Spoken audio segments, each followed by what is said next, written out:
नमस्कार दोस्तों, आप सुन रहे हैं हॉरर कहानी वो भी मेरी जुबानी। तो मेरे प्यारे दोस्तों, या फिर मेरे वो साथी जो अंधेरे में छिपे राज जानने की हिम्मत रखते हैं, क्योंकि आज की रात अंधेरे में कुछ ऐसा होने वाला है जो बार बार आपका नाम पुकार रहा है और आपके पास भागने का कोई भी रास्ता नहीं है। लेकिन अगर कहानी सुनते सुनते आपकी दिल की धड़कनें तेज हो जाएं या कहीं से अजीब सी आवाजें सुनाई दें, तो घबराना मत, क्योंकि आप अकेले नहीं हैं, बल्कि इस डर और खौफ के सफर पर हम सब आपके साथ हैं। लेकिन इससे पहले कि कहानी शुरू हो, अगर आप इस डर को हर रात अपने करीब लाना चाहते हैं तो हमारे इस चैनल को सब्सक्राइब जरूर कर लें और आज की इस वीडियो को लाइक करके बताइए कि आप इस डरावनी दुनिया का हिस्सा बनने के लिए कितने उत्सुक हैं। तो चलिए कदम रखते हैं उस दरवाजे के पार जहां हर सवाल के पीछे छुपा है एक नया खौफ। नमस्कार दोस्तों, मेरा नाम कुलदीप है और मैं बिहार के मधुबनी का रहने वाला हूं। पेशे से मैं एक ट्रक ड्राइवर हूं और आज मैं आप लोगों के सामने जो कहानी लेकर आया हूं वो मेरे इसी ट्रक ड्राइविंग के पेशे के दौरान मेरे साथ हुई एक बहुत ही भयंकर और डरावनी घटना के बारे में है। वो घटना इतनी ज्यादा डरावनी थी कि उस घटना के होने के बाद कुछ दिनों तक तो मुझे इस बात पर यकीन ही नहीं हुआ था कि आज जहां दुनिया चांद पर पहुंच चुकी है, उस जमाने में भी कुछ इस तरह की चीजें भी हो सकती हैं। लेकिन जब भी आंखें बंद करके वो जो कुछ भी हुआ था उसके बारे में सोचता हूं, तो यकीन करना तो बहुत दूर की बात है, बल्कि उस चीज को आज भी याद करते ही मेरा दिल धक धक करने लगता है और कुछ देर उसके बारे में सोचते ही मेरे पूरे बदन पर पसीना आ जाता है, क्योंकि वास्तव में वो घटना इतनी ज्यादा डरावनी थी कि मेरे पूरे ट्रक ड्राइविंग के काम के दौरान मैंने कभी भी ऐसी घटना का सामना नहीं किया था। लेकिन उस दिन जो कुछ भी हुआ, उसके होने के बाद मुझे इस बात का यकीन हो गया कि इस दुनिया में जैसे इंसानों की एक दुनिया है, वैसे ही भूत प्रेत, चुड़ैलों और भटकती हुई आत्माओं की भी एक दुनिया बनी हुई है, जिसको हम जिंदा इंसान अपनी आंखों से दिन के वक्त देख नहीं पाते हैं। लेकिन कभी कभी हमारी मुलाकात इन चीजों से रात के किसी न किसी ऐसे पहर में हो जाती है जब वो हमें अपनी आंखों से दिखाई देती हैं, और सिर्फ दिखाई ही नहीं देती बल्कि वो हमारे ऊपर हमला करने की भी कोशिश करती है।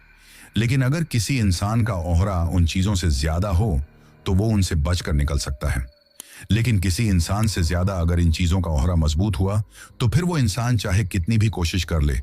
लेकिन वो उनसे बचकर नहीं निकल सकता। क्योंकि अक्सर मेरे दादाजी मुझसे ऐसा कहा करते थे कि इंसान को हमेशा अपना ओहरा मजबूत रखना चाहिए,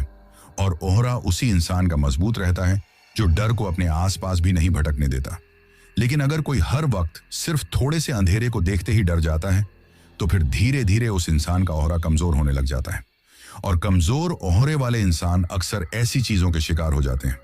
अब आप लोग सोच रहे होंगे कि भला मेरे साथ ऐसा क्या हुआ था जिसकी वजह से आज मैं आप लोगों के सामने मेरी उस आप बीती को एक कहानी के रूप में आप लोगों के सामने लेकर आया हूं। तो मैं आप लोगों को बता दूं कि अगर आप लोगों ने अभी अभी इस कहानी को सुनना शुरू किया है तो चुपचाप एक जगह पर एक कोने में बैठ जाइए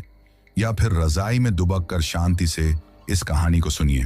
क्योंकि अगर आप अपने बेड पर नीचे की तरफ पैर लटकाकर बैठे हुए हैं तो हो सकता है इस कहानी को सुनते सुनते ही कोई नीचे की तरफ से आपके पैर को पकड़कर खींच ले, और फिर नीचे गिरते ही अगले पल आपके साथ क्या हो इसके बारे में कोई कुछ भी नहीं कह सकता। साथ ही अगर अभी तक भी आपने अपने कमरे का दरवाजा खोल रखा है तो उसे बंद कर दीजिए, और सिर्फ दरवाजा ही नहीं बल्कि सारी खिड़कियां भी बंद कर दीजिए, क्योंकि कहानी सुनते सुनते ही दरवाजे या फिर खिड़की के बाहर से कब आपको कोई ऐसा डरावना चेहरा दिख जाए जिसको देखते ही आपका दिल वहीं की वहीं बैठ जाए, और हो सकता है डर के मारे आपकी वहीं पर मौत हो जाए। तो इसीलिए मेरा आप लोगों से कहना है कि आप लोग इस कहानी को सुनने से पहले अपने अपने हिसाब से एक सेफ जोन में चले जाइए और सिर्फ इसी कहानी का आनंद लीजिए। आपका ध्यान अगल बगल में होने वाली किसी भी हरकत या फिर घटनाओं पर नहीं होना चाहिए, क्योंकि अगर आपका ध्यान इधर उधर रहेगा तो ना ही तो आप कहानी का ठीक तरीके से आनंद ले पाओगे और ना ही अपने अगल बगल में जो कुछ हो रहा है उसको ठीक तरीके से नोटिस कर पाओगे। क्योंकि इंसान एक वक्त में सिर्फ एक ही काम कर सकता है। अगर वो एक वक्त में एक साथ कई सारे काम करने की कोशिश करेगा तो कोई भी काम ठीक तरीके से नहीं कर पाएगा। इसीलिए अब इस वक्त आप लोगों को सिर्फ इस कहानी पर ही ध्यान देना है। तो बातों को ज्यादा इधर उधर ना घुमाते हुए मैं सीधा आप लोगों को उस डरावनी घटना के ऊपर लेकर चलता हूं। दरअसल ये घटना आज से लगभग 8 साल पहले की है। वो बात सन 2016 की है। उस वक्त मैं दिल्ली में रहकर ही ट्रक ड्राइविंग का काम किया करता था, क्योंकि उस वक्त मेरे पास खुद का ट्रक नहीं था और मैं किसी और के ही ट्रक पर दिहाड़ी के रूप में ट्रक ड्राइविंग किया करता था। उस वक्त उस ट्रक का जो मालिक था, उसने उस ट्रक को एक लकड़ी की फैक्ट्री में काम पर लगा रखा था, जहां पर अलग अलग प्रकार का कई सारा फर्नीचर बनाया जाता था। और उस फर्नीचर में बहुत से ऐसे आइटम होते थे जो मुझे अलग अलग जगहों पर पहुंचाने रहते थे। जब कभी भी कहीं पर किसी बड़ी बिल्डिंग का या नए मकान का काम चलता रहता था, तो वहां पर जो ऑर्डर का माल होता था, उस माल को उस जगह तक पहुंचाने का काम अक्सर मैं ही किया करता था, क्योंकि उस लकड़ी की फैक्ट्री में मेरे जैसे ही 2-4 ट्रक ड्राइवर और लगे हुए थे, जिनका बिल्कुल मेरी तरह का ही काम था। अब ऐसे में हर रोज अलग अलग जगहों पर जाकर नए नए बनते घरों में जब मैं उस लकड़ी के फर्नीचर वाले सामान को पहुंचाया करता था, तो उन बनते हुए घरों को देखकर हर बार मेरे मन में एक ख्याल आता था और अंदर ही अंदर एक ख्वाहिश पैदा होती थी कि कभी ना कभी मैं भी मेरे लिए और अपने परिवार के लिए एक ऐसा ही नया घर बनाऊंगा, क्योंकि उस वक्त तक मेरे पास खुद का कोई भी घर नहीं था। मेरा परिवार बिहार में जिस जगह पर रहता था, वहां हमारा एक किराए का ही घर था, जिसमें हम सभी लोग एक साथ रहा करते थे। हालांकि मैं तो महीने में 1-2 बार ही घर पर जाया करता था, लेकिन बाकी के जो भी लोग थे, वो उस छोटे से घर में ही किसी तरीके से एडजस्ट करके रह लिया करते थे, क्योंकि उनको भी इस बात का अच्छी तरीके से पता था कि इस वक्त मेरी भी आमदनी इतनी ज्यादा नहीं है कि मैं कोई नया घर खरीद सकूं।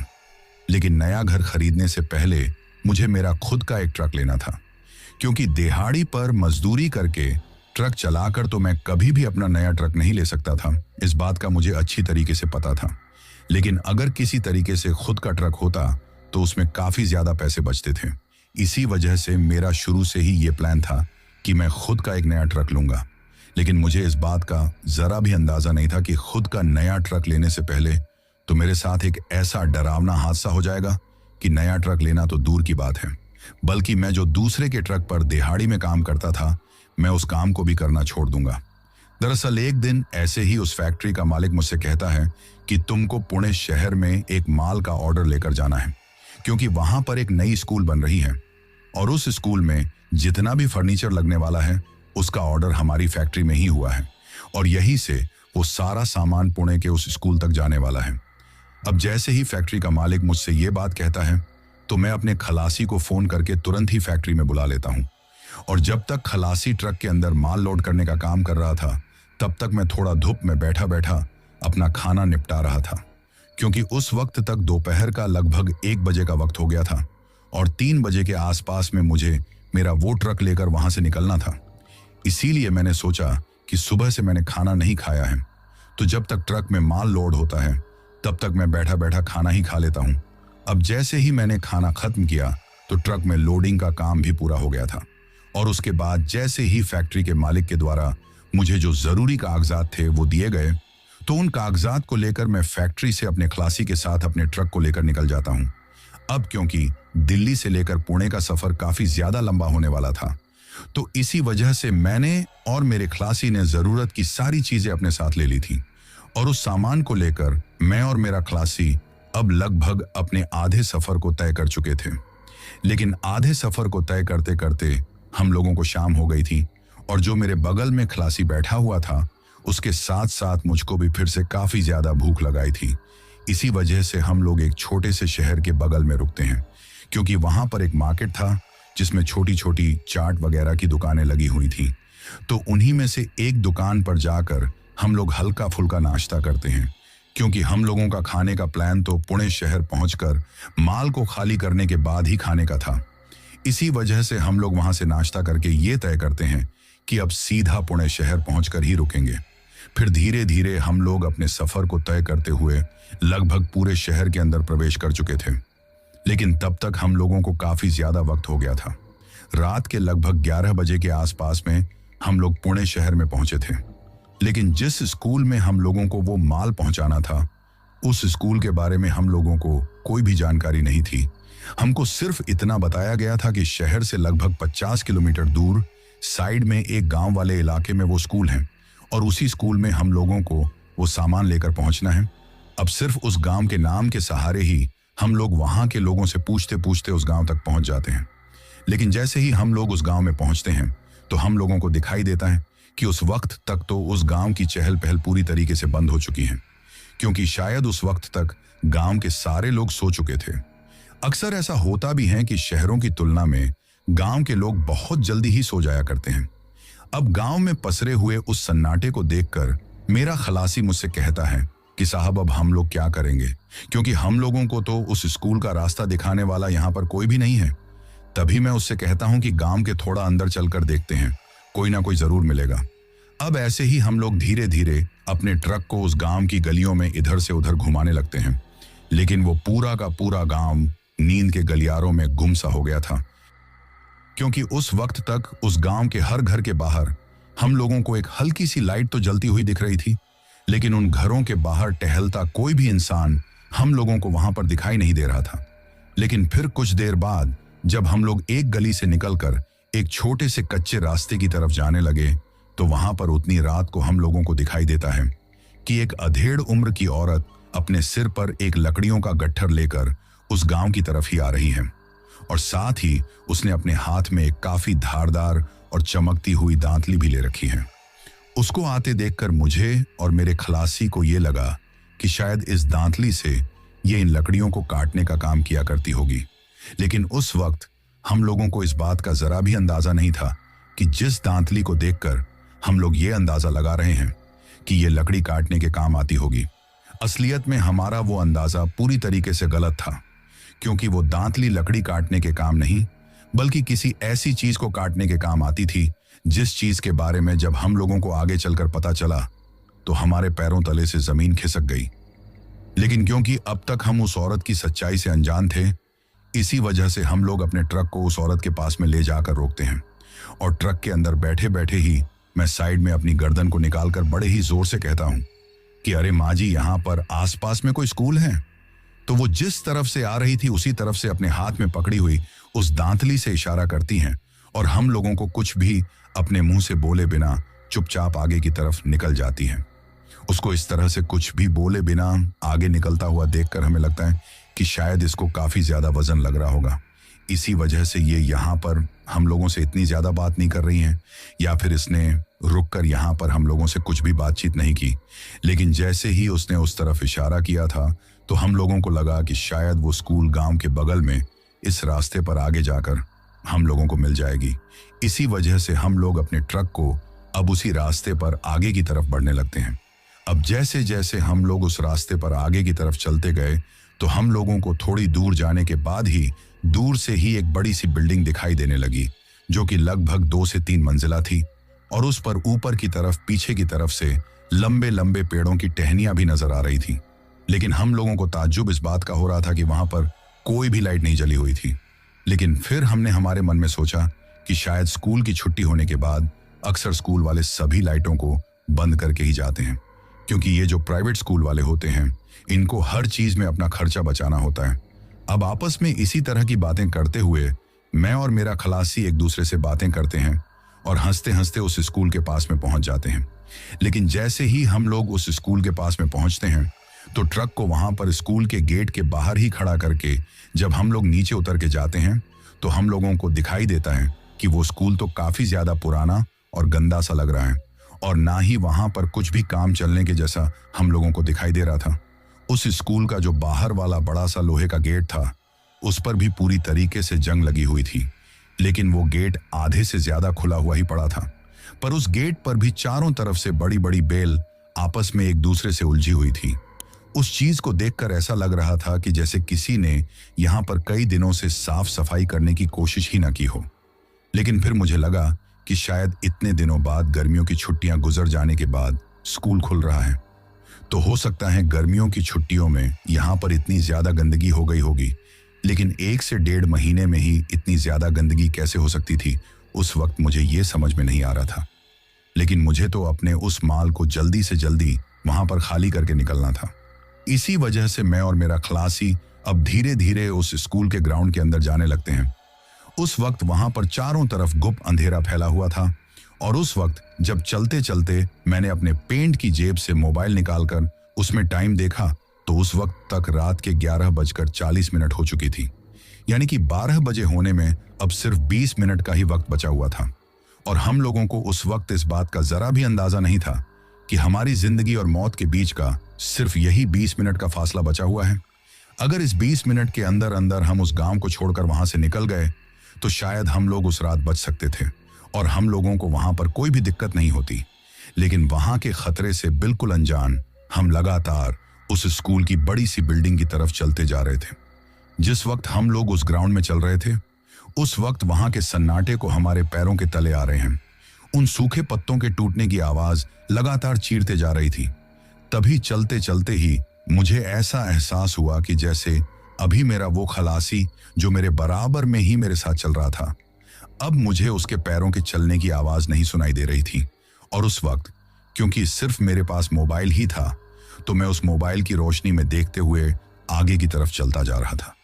लेकिन जैसे ही मैं मेरे बगल में चलते हुए देखता हूं तो मुझे दिखाई देता है कि मेरा खलासी अब मेरे आसपास में कहीं पर भी नहीं है। मैंने चारों तरफ मुड़कर गौर से उस मोबाइल की रोशनी में जहां तक भी मुझे दिखाई दे रहा था वहां तक मैं देखने की कोशिश करता हूं, लेकिन खलासी तो दूर की बात है, बल्कि उसका नामो निशान भी वहां पर नहीं था। लेकिन तभी मुझे अचानक से ही उस स्कूल की बिल्डिंग के अंदर से किसी के बहुत तेज चीखने की आवाज सुनाई देती है। वो चीखने की आवाज इतनी ज्यादा तेज थी कि जैसे आसपास के चारों तरफ के इलाके में वो आवाज पूरी तरीके से गूंज गई हो। मुझे तो ऐसा लगा था कि जैसे ये चीखने की आवाज उस गांव तक भी पहुंच गई होगी,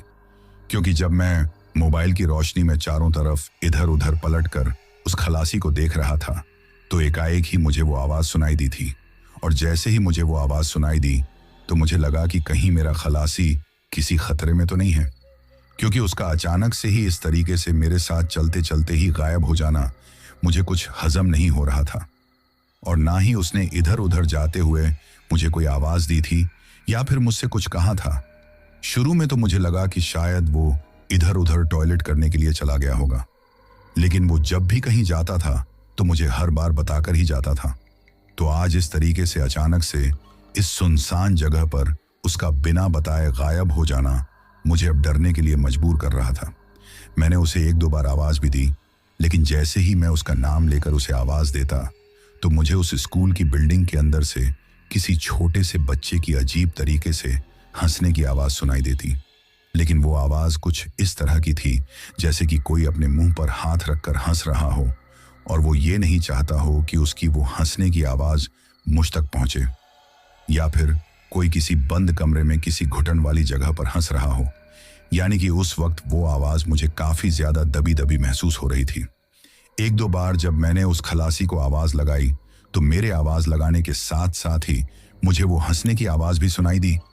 उस चीज को देखकर थोड़ी देर के लिए तो मैं डर गया था, लेकिन तभी मुझे मेरे दादाजी की कही हुई वो बात याद आई कि ऐसी सुनसान जगह पर अगर कोई इंसान डर जाता है तो उसका ओहरा कमजोर हो जाता है, और कमजोर ओहरे वाले को अक्सर ऐसी चीजें अपने काबू में कर लेती हैं। तो मैं खुद से उस वक्त कहता हूं कि मुझे डरना बिल्कुल भी नहीं है, चाहे कुछ भी हो जाए। और मैं डरता तो बिल्कुल भी नहीं, लेकिन मुझे बार बार उस खलासी की चिंता हो रही थी। डर मुझे सिर्फ उसकी वजह से लग रहा था कि कहीं उसको कुछ हो ना जाए, लेकिन मुझे लगा कि शायद इधर उधर ही गया होगा, थोड़ी बहुत देर में आ जाएगा। और मैं उस चीज को बहुत ही ज्यादा नॉर्मली लेते हुए उसे नजरअंदाज कर देता हूं। लेकिन तभी मुझे मेरे मोबाइल की रोशनी में कुछ ऐसा दिखाई देता है जिसको देखकर एक पल के लिए तो मैं वहीं की वहीं खड़ा रह गया था।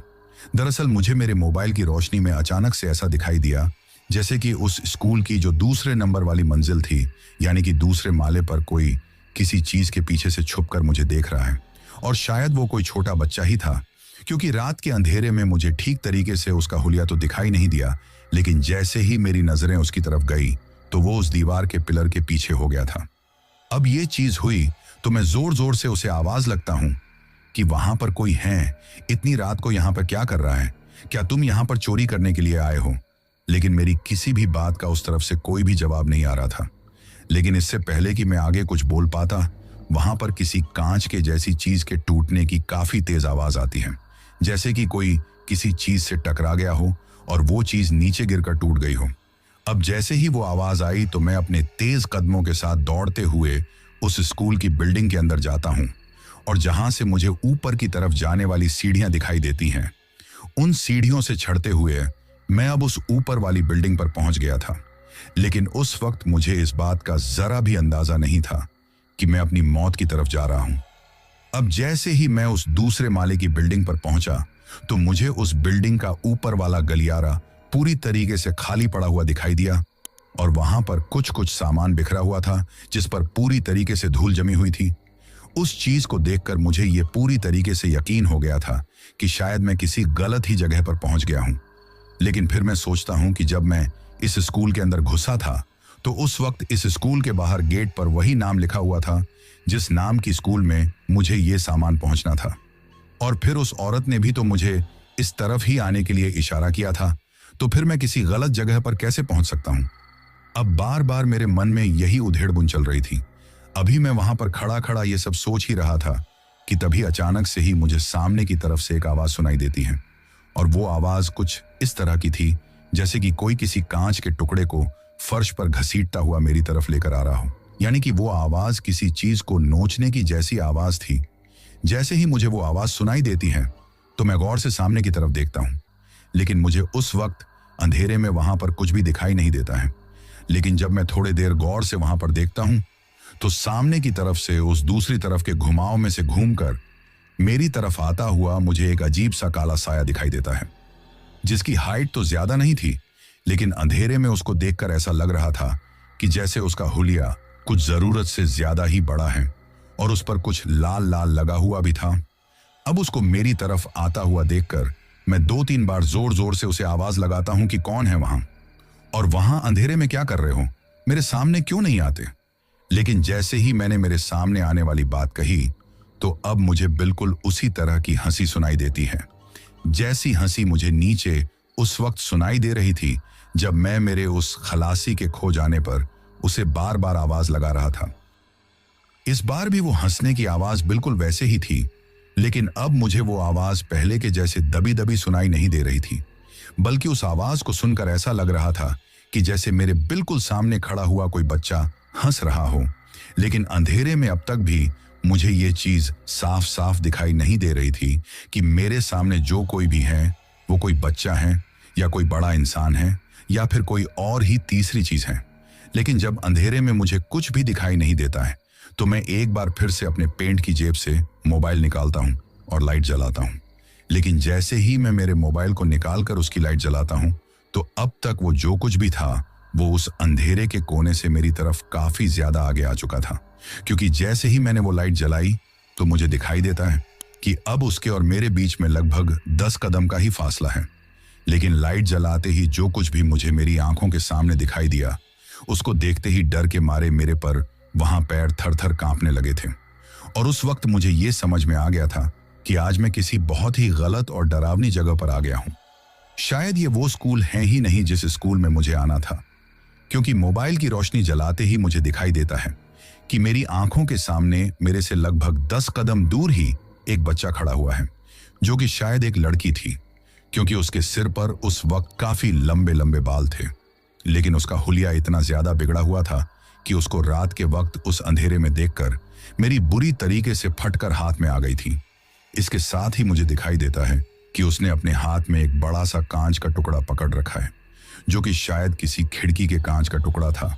क्योंकि उस वक्त वो कांच का टुकड़ा इतना ज्यादा लंबा था कि उसके हाथ से लेकर वो नीचे फर्श तक टिका हुआ था। और शायद उसी कांच के टुकड़े को फर्श पर रगड़कर चलते हुए आने की वजह से मुझे वो अजीब सी नोचने की आवाज सुनाई दे रही थी। अब मैं आप लोगों को बता दूं कि जैसे ही मैंने अचानक से उस छोटी सी लड़की को मेरे सामने खड़ा हुआ देखा तो मुझे दिखाई देता है कि उसका वो चेहरा पूरी तरीके से जगह जगह से कटा हुआ है।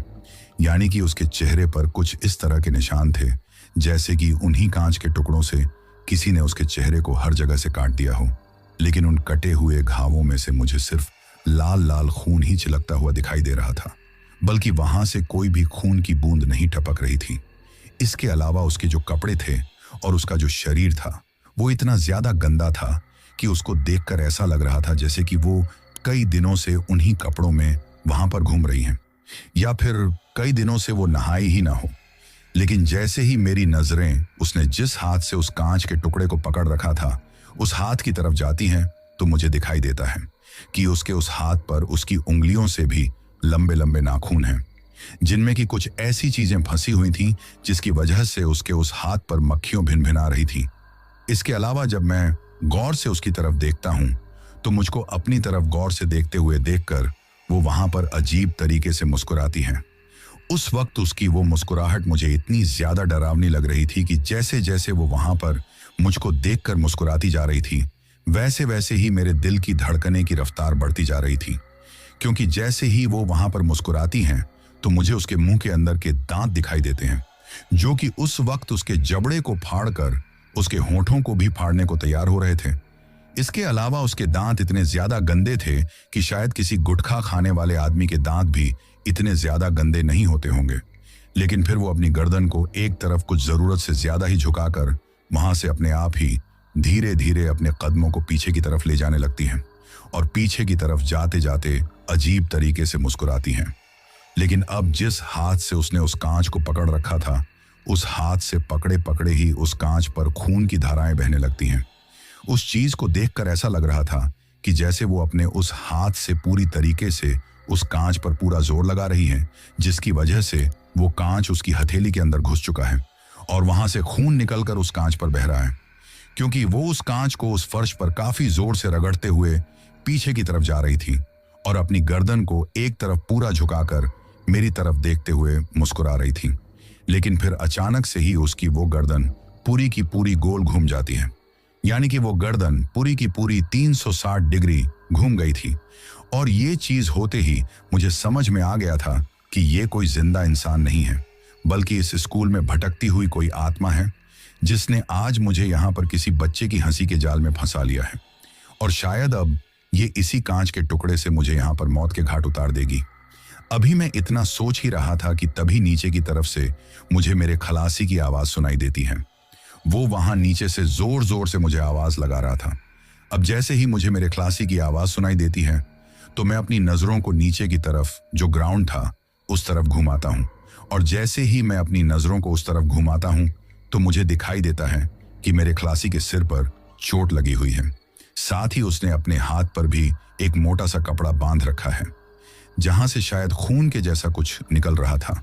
ये चीज देखते ही मुझे समझ में आ गया कि शायद जो कुछ मेरे साथ होने जा रहा है वैसा ही कुछ उसके साथ भी हुआ होगा। लेकिन तभी मैं जोर से उसका नाम लेकर उसे पुकारता हूं और जैसे ही मैं उसका नाम लेकर उसे पुकारता हूं तो वो मेरी तरफ देखता है। अभी उसने मेरी तरफ देखा ही था कि तभी वो मेरे सामने जो छोटी सी लड़की थी, जो कि कोई भटकती आत्मा ही थी, वो काफी तेज गुर्राते हुए उस कांच के टुकड़े को लेकर मेरी तरफ दौड़ती है। उसको मेरी तरफ आता हुआ शायद मेरे खलासी ने भी नीचे से देख लिया था। इसी वजह से वो मुझे जोर से आवाज लगाकर कहता है कि उस्ताद उससे बचो और सीधा नीचे कूद जाओ। वो बहुत ही ज्यादा खौफनाक और डरावनी है। आज हम लोग बहुत गलत चीज के जाल में फंस गए हैं। अभी उसने इतना कहा ही था कि तब तक वो लड़की मेरे काफी करीब आ चुकी थी। लेकिन अगर उस दिन मैं वहां पर 1 सेकंड के जितना भी देरी कर देता तो शायद आज आप लोगों को ये कहानी सुनाने के लिए मैं जिंदा नहीं रहता। क्योंकि मेरे खलासी के इतना बोलते ही मैं उस दूसरे माले की बिल्डिंग से उछलकर नीचे की तरफ कूद जाता हूं। हालांकि जैसे ही मैं नीचे उस ग्राउंड में आकर गिरा तो मेरे एक पैर में काफी ज्यादा चोट आ गई थी, जिसकी वजह से मुझसे ठीक तरीके से उठा भी नहीं जा रहा था। लेकिन तभी मेरा खलासी दौड़ते हुए मेरे पास आता है और मुझे सहारा देकर वहां से उठाता है। लेकिन मेरे नीचे कूदते ही वो जो छोटी सी डायन थी वो वहां पर ऊपर खड़ी होकर अजीब तरीके से जोर जोर से चिल्लाने लगती है और कहने लगती हैं कि तू इस तरीके से मेरे हाथों से बचकर नहीं जा सकता। तुझे क्या लगता है कि तू मेरे हाथों से बचकर निकल गया तो तू बच जाएगा? तू बहुत बड़ी भूल कर रहा है। तुझे वापस मेरे पास ही चलकर आना पड़ेगा। और ये कहकर वो जोर जोर से हंसने लगती है। अभी वो इतना कह ही रही थी कि तभी मेरा खलासी मुझे कुछ ऐसा कहता है जिसको सुनकर उस वक्त मेरी हालत खराब हो जाती है। दरअसल मेरे खलासी ने मुझसे कहा कि उस्ताद ये सही कह रही हैं, हम लोगों को अंत में शायद इसी के पास वापस आना पड़ेगा। तो अब उसके मुंह से ऐसी बात सुनकर मैं उससे कहता हूं कि तू पागल हो गया है, कैसी बातें कर रहा है? तो वो खलासी मुझसे कहता है कि आप सबसे पहले इस स्कूल के ग्राउंड से बाहर निकलो, क्योंकि जब तक हम लोग यहाँ पर हैं तब तक हमारी जान को खतरा है और शायद खतरा तो इस स्कूल के ग्राउंड से बाहर निकालने के बाद भी नहीं टलेगा, क्योंकि यहां पर सिर्फ कोई एक आत्मा का ही प्रकोप नहीं है, बल्कि बाहर भी एक ऐसी प्रेतनी घूम रही है जो कि आपका और मेरा खून पीने के लिए काफी ज्यादा उतारू है। लेकिन अगर हम लोग एक बार किसी भी तरह से हमारे ट्रक के अंदर पहुंच गए तो शायद वो हमारा कुछ भी नहीं बिगाड़ पाएगी। उसकी ये बातें सुनकर मैं उससे कहता हूं कि तो फिर यहां खड़ा खड़ा बातें ही करता रहेगा या यहां से मुझे सहारा देकर उस तरफ लेकर भी चलेगा। मेरे ऐसा कहने के बाद मेरा वो खलासी मुझे वहां से सहारा देते हुए उस स्कूल के ग्राउंड के बाहर ले जाने लगता है। लेकिन अभी हम लोग उस स्कूल के गेट के पास पहुंचे ही थे कि तभी अचानक से पीछे से कोई धारदार चीज आकर मेरे खलासी के पैर पर घुटने के पास में लगती है और वो वहीं पर काफी जोर से चिल्लाते हुए नीचे गिर जाता है। जैसे ही वो नीचे गिरता है तो मैं एक बार फिर से अपने मोबाइल को निकालकर उसकी लाइट जलाता हूं और जहां उसके पैर पर कुछ लगा था वो देखने लगता हूं। उस चीज को जब मैंने मोबाइल की रोशनी में देखा तो मेरे होश उड़ गए, क्योंकि वो एक छोटा सा कांच का टुकड़ा था जो काफी तेज गति से आकर उसके पैर के अंदर घुस गया था। अब जैसे ही ये चीज हुई तो मैं अपनी नजरों को एक बार फिर से उस स्कूल की बिल्डिंग की तरफ घुमाकर देखता हूं तो मुझे दिखाई देता है कि वो छोटी सी डायन अब भी बिल्कुल वहीं पर खड़ी हुई थी और शायद ये कांच का टुकड़ा भी उसने वहीं से हमारे ऊपर हमला करने के लिए फेंका था। लेकिन वो तो अच्छा हुआ कि वो कांच का टुकड़ा हम दोनों में से किसी के पैर के ऊपर ही लगा, क्योंकि अगर वो किसी की गर्दन के ऊपर लग जाता तो हमारे में से किसी एक की मौत तो वहां पर पक्की थी। लेकिन तभी मैं मेरे उस खलासी को उठाते हुए किसी तरह से ट्रक के केबिन के अंदर ले जाकर पटकता हूं और फिर खुद भी ट्रक के अंदर जाकर चढ़ जाता हूं। जिस ट्रिप को हम लोग काफी ज्यादा एंजॉय करते हुए आ रहे थे और ये सोच रहे थे कि इस माल को खाली करके हम लोग थोड़ी देर में खाना खाएंगे, तो अब खाना खाना तो दूर की बात थी, बल्कि हम लोगों के लिए तो हमारी जान बचाना भी बहुत ही ज्यादा मुश्किल हो गया था। अब उस ट्रक केबिन में चढ़ते ही मैं सबसे पहले मेरे खलासी के पैर में जो कांच का टुकड़ा लग गया था उसको किसी तरीके से उसके पैर से निकालता हूं। लेकिन उस कांच के टुकड़े को उसके पैर से निकालते ही वहां से काफी तेज खून निकलने लगता है। उस निकलते हुए खून को देखकर मुझे अंदाजा हो गया था कि अगर जल्दी ही इसका इलाज नहीं किया गया तो शायद खून ज्यादा बहाने की वजह से इसके साथ कुछ भी हो सकता है। इसी वजह से मैं मेरे ट्रक में पीछे की तरफ जो भी कपड़े पड़े हुए थे उन कपड़ों की ही एक पट्टी बनाता हूं और फिर उसके उस पैर को वहां से काफी ज्यादा कसकर बांध देता हूं जहां से वो कांच लगने की वजह से खून निकल रहा था। अब काफी कसकर बांधने की वजह से वो खून तो बहना रुक गया था, लेकिन उसका दर्द कम होने का नाम ही नहीं ले रहा था। और मुझे इस बात का अच्छी तरीके से पता था कि जब तक किसी अस्पताल में पहुंचकर इसका इलाज नहीं करवाया जाएगा तब तक इसका ये दर्द कम नहीं होगा। लेकिन अब मेरा एक पैर भी थोड़ा थोड़ा काम करना बंद कर चुका था, क्योंकि इतने ऊपर से नीचे कूदने की वजह से उसमें शायद कोई अंदर की चोट आ गई थी। लेकिन फिर भी मैं किसी तरीके से हिम्मत करके अपने ट्रक को वहां से स्टार्ट करता हूं और वापस से उस गांव की तरफ ले जाने लगता हूं। लेकिन जैसे ही मैं अपने उस ट्रक को गांव की तरफ ले जाने की कोशिश करता हूं तो मेरा खलासी ट्रक के अंदर पड़ा पड़ा ही मुझे जोर से आवाज देता है और कहता है कि उस्ताद, ट्रक को उस तरफ ले जाने की गलती बिल्कुल भी मत करो, क्योंकि अगर हम लोग गांव की तरफ जाएंगे तो आज हमारी मौत पक्की है। अब जैसे ही मेरे खलासी ने मुझसे ये बात कही तो मैं अपने ट्रक के वही ब्रेक लगा देता हूं। लेकिन इसके साथ ही मैं उससे पूछता हूं कि आखिर गांव की तरफ ऐसा क्या है। तो मेरा खलासी उसके साथ जो कुछ भी हुआ था वो पूरी बात बताता है। वो मुझे बताता है कि जब मैं आपके साथ उस स्कूल के ग्राउंड की तरफ जा रहा था तो मुझे अचानक से ही चलते चलते उस स्कूल की दीवार के पास में एक औरत खड़ी हुई दिखाई देती है, जो कि दूर से ही मुझे हाथ से इशारा करके अपनी तरफ बुला रही थी। अब उस वक्त मैं बिना कुछ सोचे समझे उस औरत की तरफ चला जाता हूं और ना ही जाते वक्त आपको कुछ कहकर जाता हूं। अब जैसे ही अंधेरे में मैं उस औरत के पास गया तो मुझे दिखाई दिया कि वो वही औरत थी जो हम लोगों को जब हम लोग इस तरफ आ रहे थे तो अपने सिर पर वो लकड़ियों का गट्ठर लेकर मिली थी। उस वक्त उसके सिर पर वो लकड़ियों का गट्ठर तो नहीं था, लेकिन उसने अपने हाथ में वही दांतली पकड़ रखी थी। अब उस वक्त मैं अंधेरे में उसका चेहरा नहीं देख पाया, क्योंकि उसने उस वक्त भी एक लंबा सा घूंघट निकाल रखा था।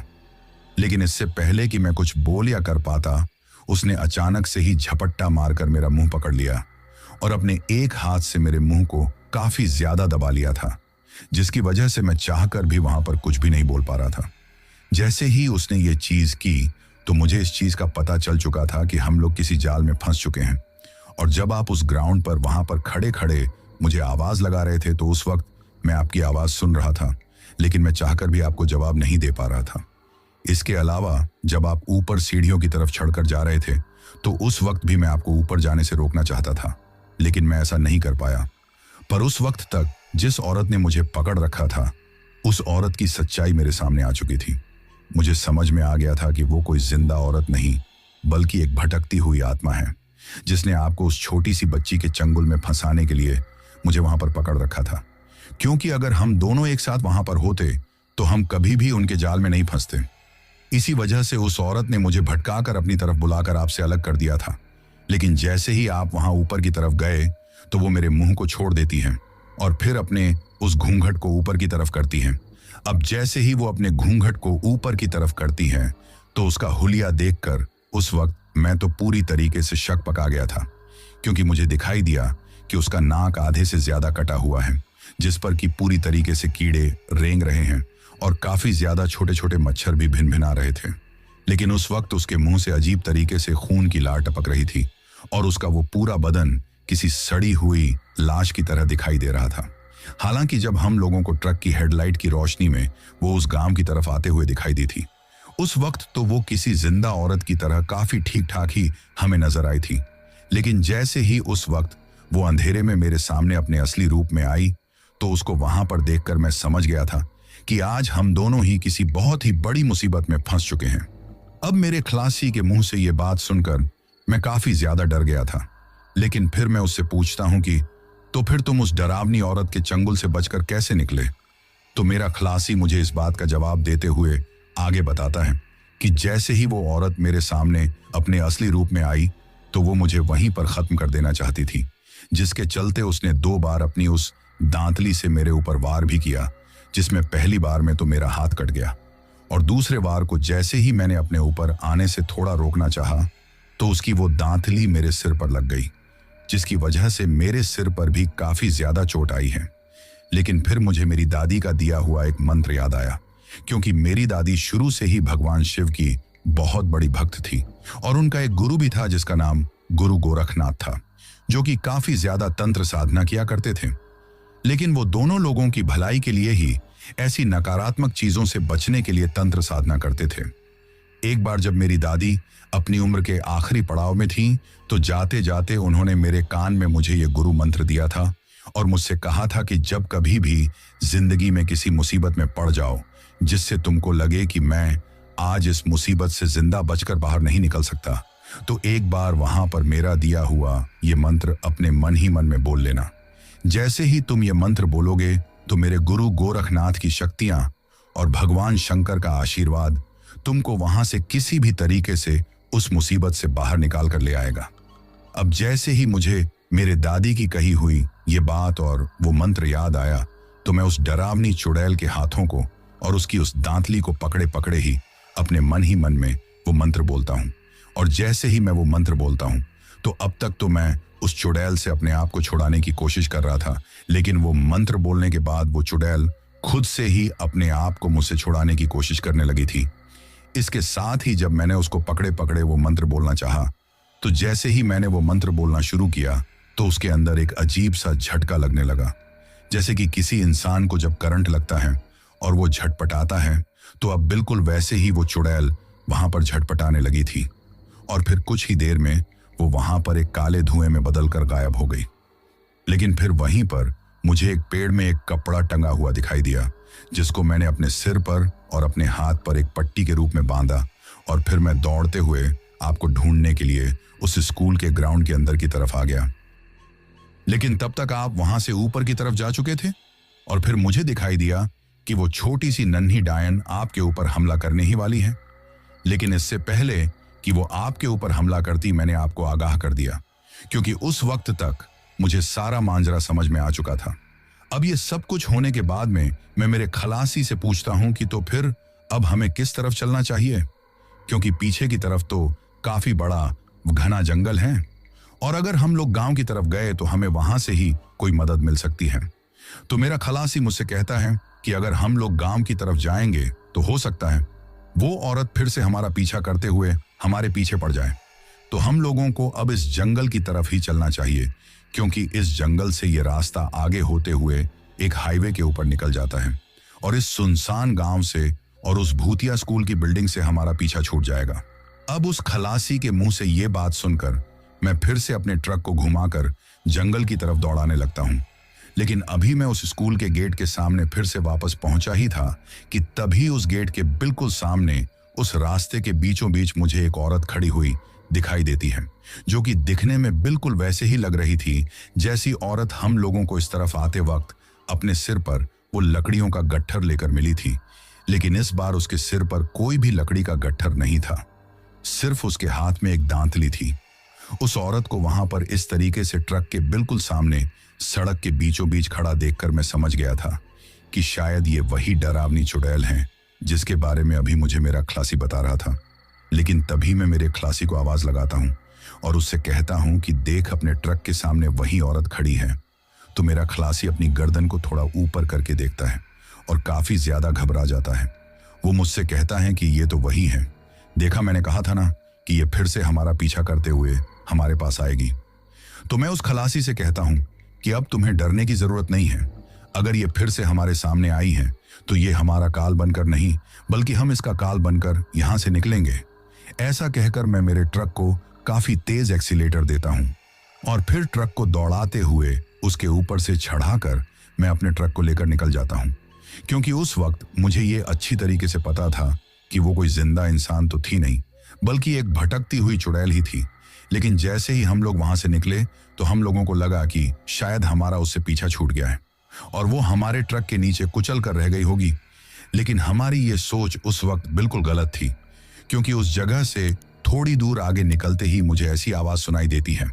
जैसे कि कोई किसी नुकीली चीज से बार बार मेरे ट्रक के पीछे की तरफ मार रहा हो। अब जैसे ही मुझे ये आवाज सुनाई देती है तो मैं उस चलते हुए ट्रक में ही पीछे की तरफ देखने वाले मिरर में देखता हूं। जैसे ही मैं उस पीछे की तरफ देखने वाले मिरर में देखता हूं तो मुझे दिखाई देता है कि वो औरत मेरे ट्रक पर पीछे की तरफ लटकी हुई है और धीरे धीरे उस नुकीली और धारदार दांतली से मेरे ट्रक के अंदर छेद करते हुए उसके सहारे लटक कर आगे केबिन की तरफ आ रही है। अब जैसे ही मैं ये चीज देखता हूं तो बगल में लेटे हुए मेरे खलासी को घबराते हुए बताता हूं कि वो तो अभी भी हमारे ट्रक के पीछे ही लटकी हुई हैं और धीरे धीरे करके हमारी तरफ ही आ रही हैं। अब जैसे ही मेरे उस खलासी ने मुझसे ये बात सुनी तो वो मुझसे कहता है कि उस्ताद, आप ट्रक की स्पीड को थोड़ा और ज्यादा बढ़ा दो। खलासी के ऐसा कहते ही मैं मेरे ट्रक की स्पीड को और भी तेज बढ़ा देता हूं। जैसे ही मैं मेरे ट्रक की स्पीड बढ़ाता हूं तो फिर वो खलासी मुझसे कहता है कि अब आपसे जितना जोर से हो सके उतना जोर से ट्रक को ब्रेक लगाओ। तो फिर मैं बिल्कुल वैसा ही करता हूं। अब इतनी तेज स्पीड में अचानक से ट्रक के ब्रेक लगाने की वजह से हम दोनों को भी काफी तेज झटका लगता है और हम दोनों भी ट्रक के आगे केबिन में जो सामने वाला शीशा था उस शीशे में जाकर लगते हैं। लेकिन उस झटके के साथ ही वो जो चुड़ैल हमारे ट्रक के बगल में लड़की हुई थी वो भी धड़ाम से आगे आकर गिर जाती है। अब जैसे ही वो चुड़ैल वहां पर आकर गिरती है तो मेरा खलासी खिड़की से बाहर की तरफ मुंह निकालकर पहले तो उसके ऊपर थूकता है और फिर जोर जोर से वहां पर कुछ बुदबुदाने लगता है। शायद वो उस वक्त वही मंत्र बोल रहा था जिस मंत्र के बारे में उसने मुझे बताया था और जो मंत्र उसकी दादी ने उसे दिया था। अब जैसे ही वो खलासी वहां पर वो मंत्र बोलने लगा तो पता नहीं वो चुड़ैल अचानक से अंधेरे में कहां गायब हो गई। लेकिन फिर वो वहां लेटे लेटे ही और वो मंत्र बोलते बोलते ही मुझे एक हाथ से ट्रक को फिर से चालू करने का इशारा करता है। जैसे ही वो मुझे इशारा करता है तो मैं अपने ट्रक को फिर से वहां से आगे की तरफ उस जंगल के रास्ते में ही दौड़ाने लगता हूं। अब जब तक वो जंगल का रास्ता पूरा निकलकर हम लोग किसी हाईवे पर नहीं पहुंच गए तब तक मेरा वो खलासी जोर जोर से उससे जितनी भी आवाज में बोला जा रहा था उतनी आवाज में चलते हुए ट्रक में हमारे केबिन में वो मंत्र बोलता जा रहा था। और जब तक वो मंत्र बोलते जा रहा था तब तक वो चुड़ैल या फिर उस छोटी सी लड़की की वो आत्मा फिर दोबारा से ना ही तो हम लोगों को दिखाई दी और ना ही हमारे सामने आई। लेकिन जैसे ही हम लोग हाईवे पर पहुंचे तो सबसे पहले मैंने किसी अस्पताल में पहुंचकर मेरे उस खलासी का और मेरा इलाज करवाया और उसके बाद में हम लोगों ने वहां पर मौजूद लोगों को जब हमारे साथ जो कुछ भी हुआ था उस चीज के बारे में बताया तो उन लोगों ने हम लोगों को जो कहानी सुनाई, उस कहानी को सुनकर हमारे तो रोंगटे ही खड़े हो गए थे। दरअसल वहां के लोगों ने मुझे बताया कि वो उस गांव के बगल में जो स्कूल है वो तो आज से लगभग 10 से 15 साल पहले ही बंद हो चुका है,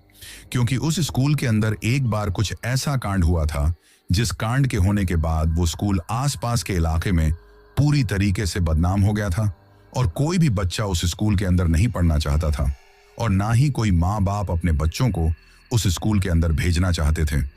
क्योंकि उस स्कूल के प्रिंसिपल ने ही अपने ही स्कूल की एक छोटी सी बच्ची का स्कूल के अंदर ही रेप कर दिया था, जिसके चलते उस छोटी सी लड़की की वही स्कूल के अंदर ही मौत हो गई थी।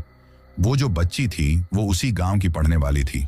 लेकिन जिस माँ बाप की वो बेटी थी उनमें से सिर्फ उसकी माँ ही जिंदा थी। बाप तो कई साल पहले ही अस्थमा की बीमारी की वजह से मर चुका था और सिर्फ उसकी माँ ही इस जंगल से लकड़ियां तोड़ तोड़ कर उनको गांव में बेचा करती थी और फिर उनसे जो पैसा आता था उसी से वो अपनी छोटी सी बच्ची को पढ़ाया करती थी। लेकिन जैसे ही उसको ये पता चला कि उसकी बच्ची के साथ इतना घिनौना काम हुआ है और उस काम की वजह से उस छोटी सी बच्ची को जो पीड़ा हुई, उस पीड़ा को वो बच्ची सहन नहीं कर सकी और वो मर गई, तो अपनी बच्ची को इतनी दर्दनाक मौत से मरता हुआ देखकर उसकी माँ से वो सब कुछ सहन नहीं हुआ और वो अपनी उस दांतली को लेकर उस स्कूल के अंदर पहुंच गई। स्कूल के अंदर जाने के बाद उसने उस प्रिंसिपल को उसी दांतली से मौत के घाट उतार दिया। उसने उस दांतली से उस प्रिंसिपल के सिर को उसके धड़ से अलग कर दिया था। अब जैसे ही ये चीज उसने पूरी स्कूल के बच्चों के सामने की तो स्कूल के बच्चे काफी ज्यादा डर गए और वो सभी दौड़ते हुए अपने अपने घरों की तरफ भाग गए थे। लेकिन उस प्रिंसिपल को वहां पर मौत के घाट उतारने के बाद वो औरत वहीं पर उसी स्कूल के ग्राउंड में जो पेड़ पौधे मौजूद थे उन्हीं में से एक पेड़ पर खुद को फांसी लगा लेती है और वो भी वहीं पर मर जाती हैं। जब ये कांड हुआ था तो आसपास के इलाके में एक अजीब सी दहशत फैल गई थी, लेकिन उस दिन से ही वो स्कूल हमेशा हमेशा के लिए बंद हो गया था। उसी दिन से उस छोटी सी बच्ची की और उसकी माँ की वो आत्मा उस स्कूल के अंदर भटकती रहती हैं और रात के वक्त अक्सर गांव वालों को उस स्कूल की तरफ से किसी छोटी सी बच्ची की अजीब तरीके से रोने की और चिल्लाने की आवाज में सुनाई देती है। और एक औरत अक्सर उस स्कूल के बाहर जो सुनसान रास्ता है, उस सुनसान रास्ते पर गांव के लोगों को भटकती हुई दिखाई देती है, जो कि हर बार अपने सिर पर एक लकड़ियों का गट्ठर और हाथ में वो दांतली लिए हुए ही दिखाई देती है। इसी वजह से गांव के लोग दिन ढलते ही खाना खाकर अपने अपने घरों के अंदर दुबक कर बैठ जाते हैं और कोई भी गांव का आदमी रात के वक्त सुनसान अंधेरे में अपने घर से बाहर निकलने की गलती नहीं करता, क्योंकि एक दो बार ऐसा हुआ है कि जब कोई गांव का आदमी रात के वक्त गांव की उन सुनसान गलियों में घूमता फिरता हुआ अगर कहीं पर गया तो उसको अपने सामने वही औरत अपने सिर पर लकड़ियों का गट्ठर और दांतली लिए हुए खड़ी दिखाई देती है। तो अब पूरे गांव में यह दहशत फैल गई कि कोई भी अगर रात के वक्त अपने घर से बाहर निकलेगा तो उसको उस औरत की आत्मा का सामना करना पड़ेगा। हो सकता है वो उस आदमी के ऊपर हमला करके उसको मौत के घाट भी उतार दें। इसीलिए अपनी जान बचाने के चक्कर में गांव के सभी लोग अंधेरा होने से पहले पहले ही एक गुमनाम दुनिया में समा जाते हैं। इसीलिए आज रात को आप लोगों का जिस छोटी सी बच्ची की आत्मा और जिस औरत से सामना हुआ था वो उसी बच्ची और औरत की आत्मा थी, जिसने आप लोगों को उस स्कूल के अंदर आता हुआ देखकर ये समझ लिया कि शायद आप भी उसी तरीके के दरिंदे हैं जैसा कि उस स्कूल का वो प्रिंसिपल था। लेकिन फिर उस प्रिंसिपल के छोटे भाई ने दूसरी जगह पर दोबारा से इस हाईवे पर उसी नाम से उस स्कूल को चालू किया है